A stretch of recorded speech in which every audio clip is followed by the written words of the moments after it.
Hello, welcome to another session of Learning Human Anatomy. And in this session, I'm going to talk about the inguinal canal.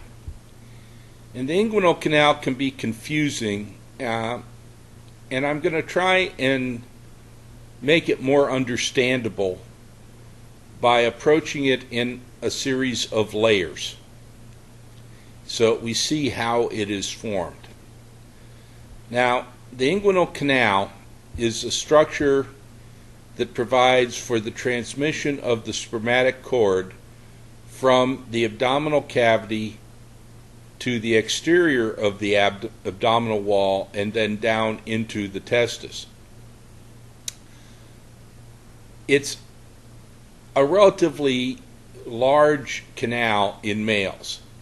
In females, it transmits the round ligament of the uterus, which is much, much smaller than the spermatic cord, so that the canal is much, much smaller.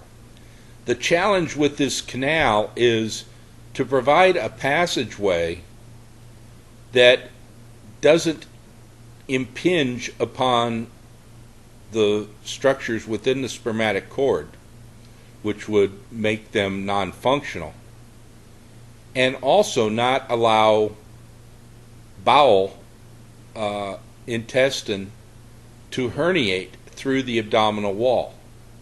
So what we're going to see is that it is an obliquely running passageway that is formed from the three flat abdominal muscles.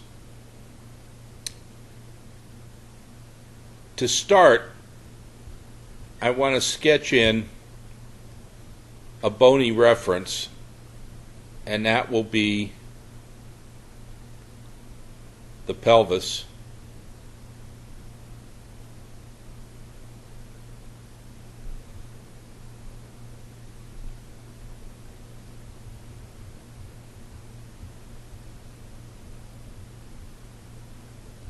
We'll come along here up onto the ilium.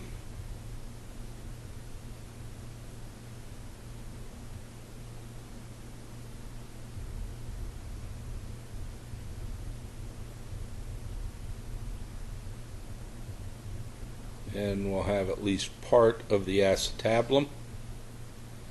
And we also have room for just part of the obturator foramen in here. And we'll just put a piece of the pubic bone from the other side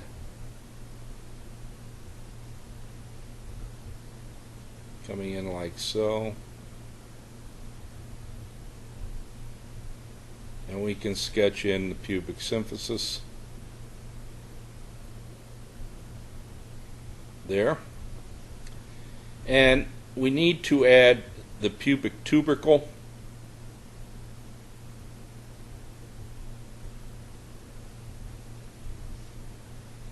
I'll put one in on the other side, but we're going to concentrate the drawing on this side. And then I also want to indicate the anterior superior iliac spine.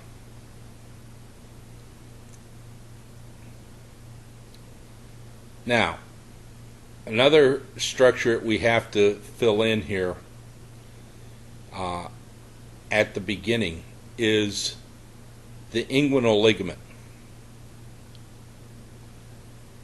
And the inguinal ligament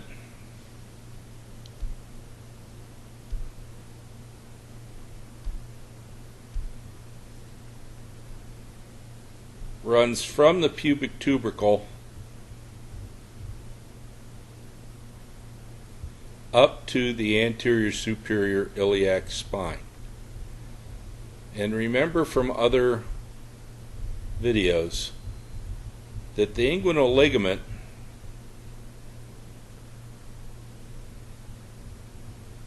is formed from the inferior border of the external oblique.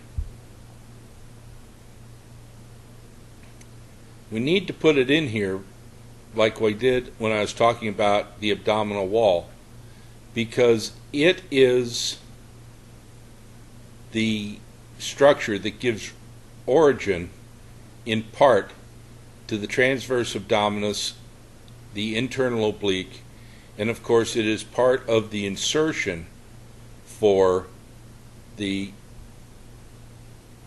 external oblique. Next,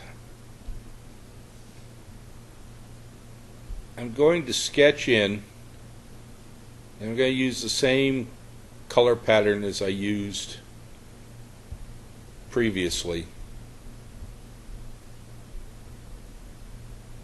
the transversalis fascia.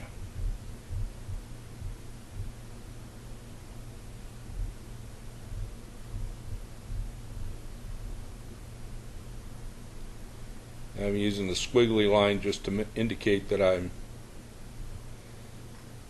cut it at that point. And since this is all one fascia, we can color it in like so. So this is the transversalis fascia. And what I'll do is just write the label right in the middle of the structure.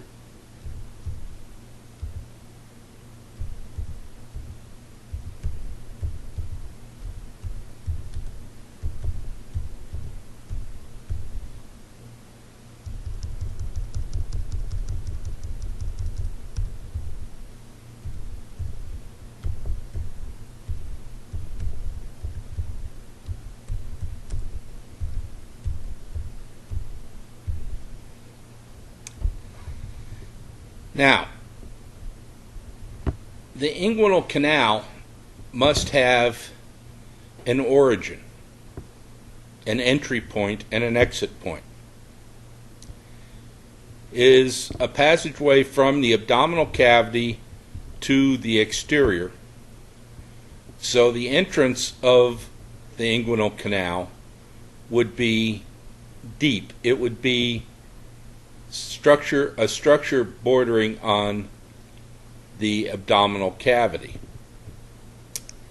And this structure is going to be the deep inguinal ring.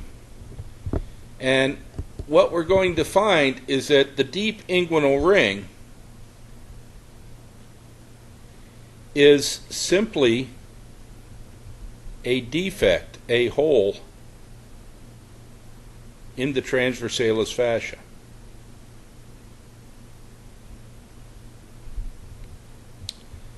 And what I will do then is take away the color of the deep inguinal ring,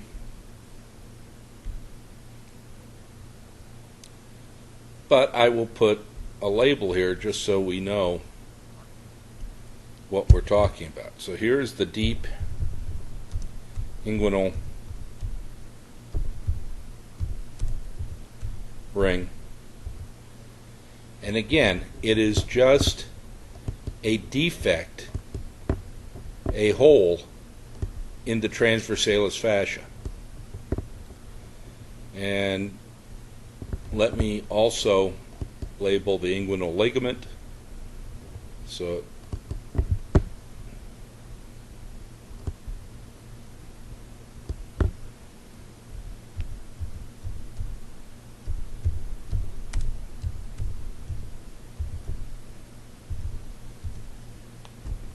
here,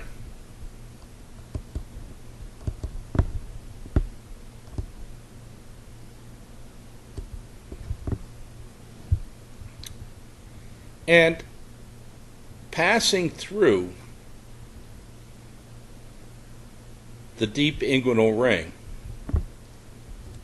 in the male is the spermatic cord. And I'm going to concentrate on the male when we describe what's going on here with the inguinal canal. The only difference is the round ligament of the uterus in the female is much, much smaller than the spermatic cord. So let me sketch in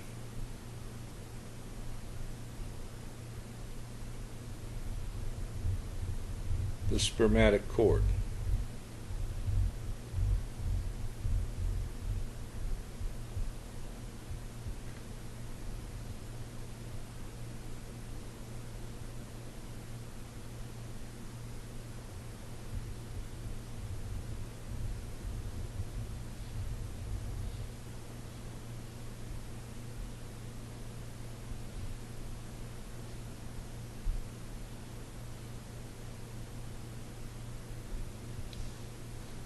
And let me color it in.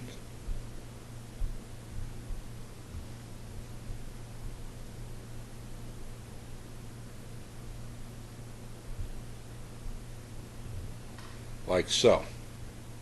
So this is the spermatic cord. Get the label. I'm going to have the label sitting right on the pubic bone here.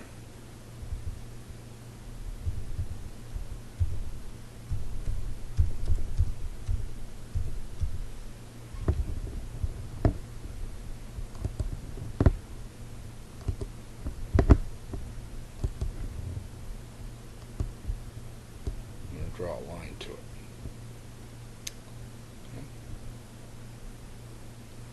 The spermatic cord.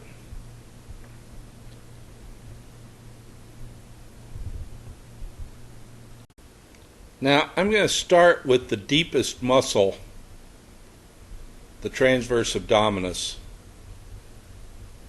and I'm going to sketch in the transverse abdominis, or just the part we're interested in right here. And what we're going to find is that the transverse abdominis takes origin in part from the inguinal ligament, and much of the muscle runs anterior, at least runs anterior to the proximal portion of the spermatic cord, but then fibers pass posterior to the spermatic cord and wind up going posterior to the inguinal ligament to attach directly to the pubic bone. So let me color in the transverse abdominis muscle.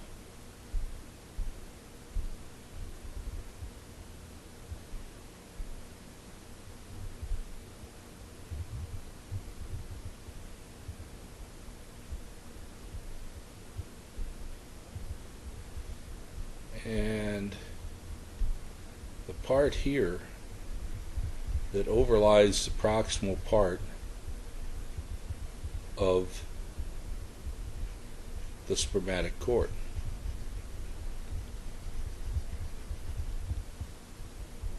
And let me fill in some muscle fibers to show you the direction of the fibers. Start with these down here because they're easier to draw.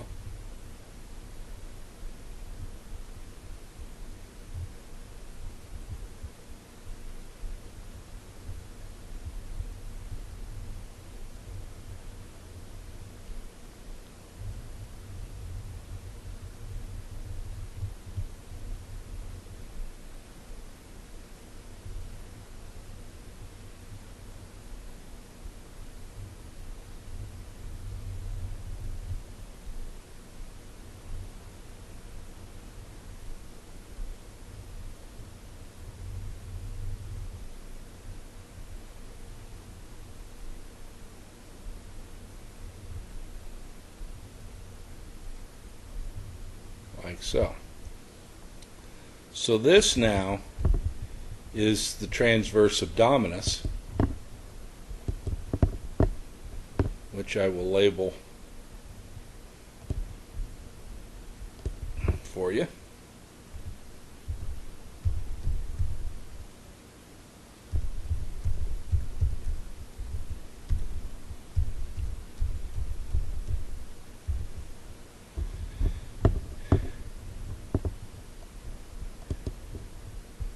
And we'll draw a line over to it here. But you see, the muscle is taking origin, at least in part, along here with the inguinal ligament.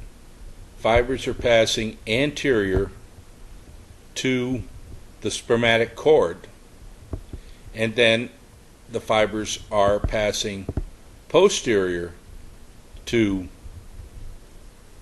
the spermatic cord. In other words, looping around the cord to come down and attach to the pubic bone directly. So this is the first layer of muscle that helps form the inguinal canal. In the next video, we'll pick up from this point and put in the rest of the muscles that are involved in forming the inguinal canal. Thank you for your attention.